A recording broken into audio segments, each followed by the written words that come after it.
Welcome to Stories with Liz. Today we're doing Montage Rhodes James and his short story, A School Story. Another little ghost story for you. Hope you'll enjoy. It was first released in 1911.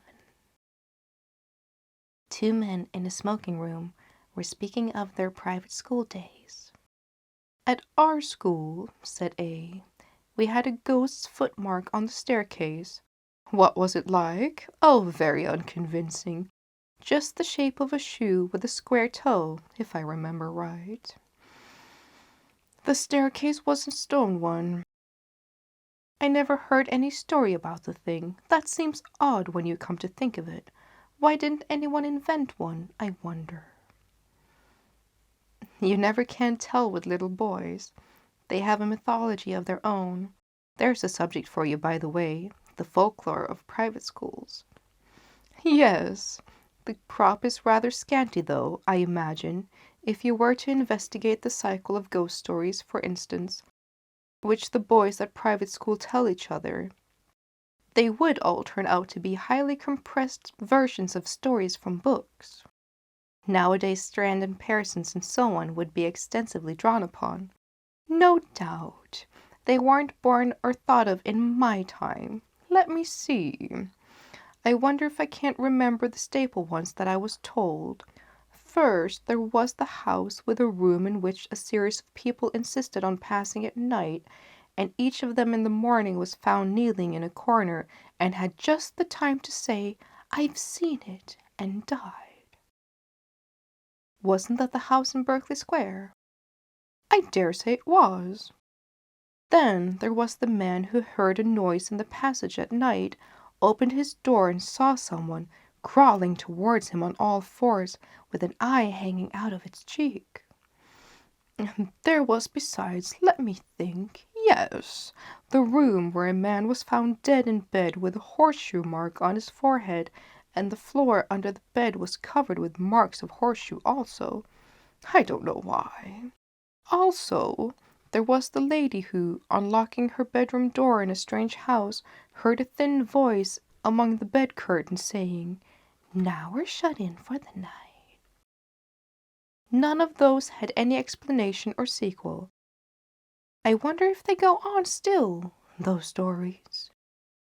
Oh, likely enough, with additions from the magazines, as I said. You never heard, did you, of a real ghost at a private school?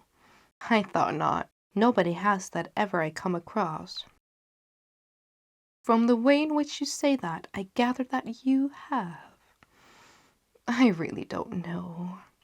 But this is what was in my mind. It happened at my private school 30-odd years ago, and I haven't any explanation of it. The school I mean was near London. It was established in a large and fairly old house, a great white building with very fine grounds about it. There were large cedars in the garden, as there are in so many of the older gardens in the Thames Valley, and ancient elms in the 3 or 4 fields which we used for our games. I think probably it was quite an attractive place. But boys seldom allow that their schools possess any tolerable features. I came to the school in a September soon after the year 1870, and among the boys who arrived on the same day was one whom I took to, a Highland boy whom I will call MacLeod. I needn't spend time in describing him. The main thing is that I got to know him very well. He was not an exceptional boy in any way, not particularly good at books or games, but he suited me. The school was a large one. There must have been from 120 to 130 boys there as a rule, and so a considerable staff of masters was required, and there was rather frequent changes among them. One term, perhaps in my 3rd or 4th, a new master made his appearance. His name was Samson. He was a tallish, stoutish, pale, black-bearded man. I think we liked him. He had travelled a good deal and had stories which amused us on our school walks, so that there was some competition among us to get within earshot of him. I remember, too, dear me, I almost forgot. I've hardly thought of it since then, that he had a charm on his watch chain that attached my attention one day, and he let me examine it. It was, I now suppose, a gold Byzantine coin. There was an effigy of some absurd emperor on one side, and other side had been worn practically smooth, and he had cut on it, rather barbarously, his own initials, GWS, and a date, July 24th, 1865. Yes, I can see it now. He told me he had picked it up in Constantinople. It was about the size of a florin, perhaps rather smaller. Well, the first odd thing that happened was this. Samson was doing Latin grammar with us. One of his favorite methods, perhaps it is rather a good one, was to make us construct sentences out of our own heads to illustrate the rule he was trying to make us learn. Of course, that is the thing which gives a silly boy a chance of being impertinent. There are lots of school stories in which that happens. Or anyway, there might be. But Samson was too good a disciplinarian for us to think of trying that on him. Now on this occasion he was telling us how to express remembering in Latin, and he ordered us each to make a sentence bringing in the verb memini, I remember, while most of us made up some ordinary sentence such as I remember my father, or he remembers his books, or something equally uninteresting. And I dare say a good many put down memino librum meum, and so forth. But the boy I mentioned, MacLeod, was evidently thinking of something more elaborate than that. The rest of us wanted to have our sentences passed and get on to something else, so some kicked him under the desk, and I, who was next to him, poked him and whispered to him to look sharp, but he didn't seem to attend. I looked at his paper and saw he had put down nothing at all, so I jogged him again harder than before, and upbraided him sharply for keeping us all waiting. That did have some effect. He started and seemed to wake up, and then very quickly scribbled about a couple of lines on his paper and showed it up with the rest. As it was the last, or nearly the last, to come in, and Samson had a good deal to say to the boy who had written Meminissimus Patri meo, and the rest of it, it turned out that the clock struck 12 before he had got to MacLeod, and MacLeod had to wait afterwards to have his sentence corrected. There was nothing much going on outside when I got out, so I waited for him to come. He came very slowly when he did arrive, and I guessed there had been some sort of trouble. "Well," I said, "what did you get?"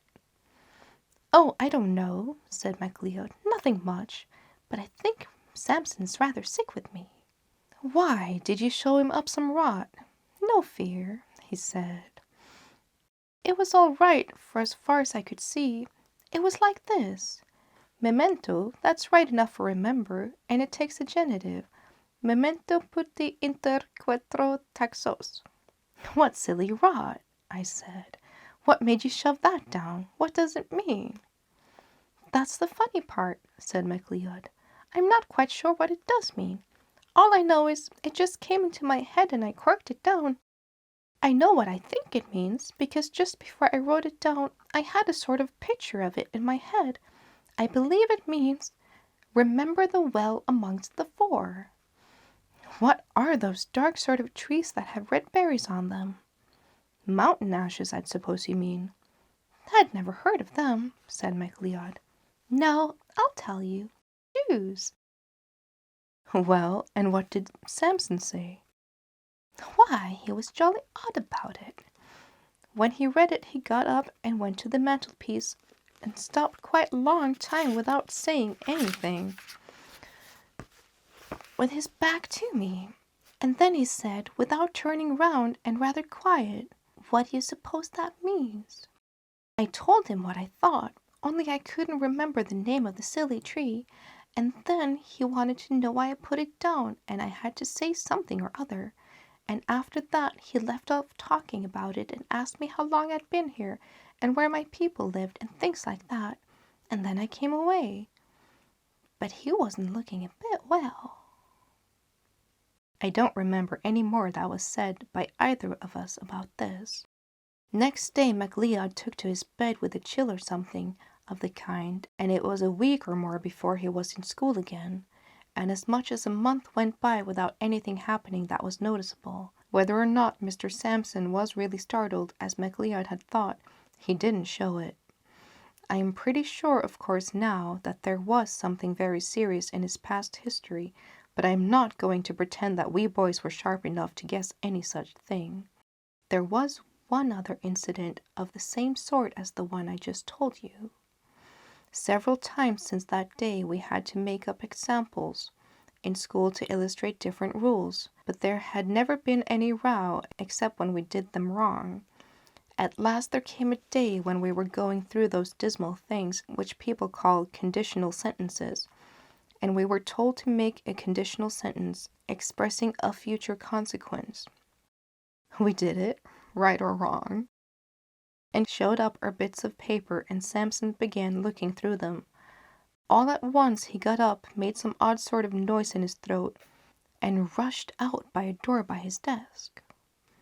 We sat there for a minute or two, and then, I suppose it was incorrect, but went up, I and one or two others, to look at the papers on his desk. Of course, I thought someone must have put down some nonsense or other, and Sampson's had gone off to report him. All the same, I noticed that he hadn't taken any of the papers with him when he ran out. Well, at the top of the paper on the desk was written in red ink, which none of us used, and it wasn't in anyone's hand who was in the class. They all looked at it and took their dying oaths that it wasn't theirs. Then I thought of counting the bits of paper, and of this I made quite certain that there were 17 bits of papers on the desk and 16 boys in the form. Well, I bagged the extra paper and kept it, and believe I have it still. And now you will want to know what was written on it. It was simple enough and harmless enough, I should have said. Si tu non verias ad me, ego vinam ad te. Which means, I suppose, if you don't come to me, I'll come to you. Could you show me the paper? Interrupted the listener. Yes, I could, but there's another odd thing about it. That same afternoon I took it out of my locker. I know for certain it was the same bit, for I made a finger mark on it, and no single trace of any kind was there on it. I kept it, as I said, and since that time I have tried various experiments to see whether sympathetic ink had been used, but absolutely without result. So much for that. After about half an hour Sampson looked in again, said he had felt very unwell, and told us we might go. He came rather gingerly to his desk and gave just one look at the uppermost paper, and I suppose he thought he must have been dreaming. Anyhow, he asked no questions. That day was a half-holiday, and next day Sampson was in school again, much as usual. That night, the third and the last incident in my story happened. We, MacLeod and I, slept in the dormitory at right angles to the main building. Sampson slept in the main building on the first floor. There was a very bright full moon. At an hour which I can't tell exactly, but some time between 1 and 2, I was woken up by somebody shaking me. It was MacLeod, and a nice state of mind he seemed to be in. "Come," he said, "come, there's a burglar getting through Sampson's window." As soon as I could speak, I said, "Well, why not call out and wake everybody up?" "No, no," he said, "I'm not sure who it is. Don't make a row. Come and look." Naturally, I came and looked, and naturally there was no one there. I was cross enough and should have called MacLeod plenty of names, only I couldn't tell why. It seemed to me that there was something wrong. Something that made me very glad I wasn't alone to face it. We were still at the window looking out, and as soon as I could, I asked him what he had heard or seen. "I didn't hear anything at all," he said, But about 5 minutes before I woke you, I found myself looking out of this window here, and there was a man sitting or kneeling on Samson's windowsill and looking in, and I thought he was beckoning." "What sort of a man?" Leon wriggled. "I don't know," he said, "but I can tell you one thing. He was beastly thin, and he looked as if he was wet all over. And," he said, looking round and whispering as if he hardly liked to hear himself, "I'm not all that sure that he was alive." We went on talking in whispers some time longer, and eventually crept back to bed. No one else in the room woke or stirred the whole time. I believe we did sleep a bit afterwards, but we were very cheap next day. And next day Mr. Samson was gone, not to be found. And I believe no trace of him has ever come to light since. In thinking it over, one of the oddest things about it all has seemed to me to be the fact that neither MacLeod nor I ever mentioned what we had seen to any third person whatever. Of course, no question was asked on the subject, and if they had been, I am inclined to believe that we could not have made any answer. We seemed unable to talk about it. "That is my story," said the narrator. "The only approach to a ghost story connected with the school that I know, but still, I think an approach to such a thing. The sequel to this may perhaps be reckoned highly conventional, but a sequel there is, and so it must be produced." There had been more than one listener to the story, and, in the latter part of the same year or the next, one such listener was staying at a country house in Ireland. One evening his host was turning over a drawer full of odds and ends in the smoking room. Suddenly he put his hand upon a little box. "Now," he said, "you know about old things. Tell me what this is." My friend opened the little box and found in it a thin gold chain with an object attached to it. He glanced at the object and then took off his spectacles to examine it more narrowly. "What is the story of this?" he asked. "Odd enough," was the answer. "You know the yew thicket in the shrubbery? Well, a year or two back we were cleaning out the old well that used to be in the clearing here, and what do you suppose we found?"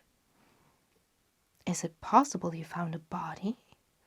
said the visitor with an odd feeling of nervousness. "We did that, but what more? In every sense of the word. We found two." "Good heavens, two!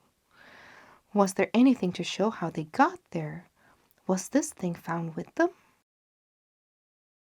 "It was. Amongst the rags of the clothes that were on one of the bodies. A bad business, whatever the story may have been. One body had the arms tight round around the other. They must have been there 30 years or more, long enough before we came to this place. You may judge we filled up the well fast enough. Do you make anything of the cut on the gold coin you have there?" "I think I can," said my friend, holding it to the light, but he read it without much difficulty. "It seems to be GWS, July 24th, 1865. The end of a school story. Hope you enjoyed that. Hope to see you next time.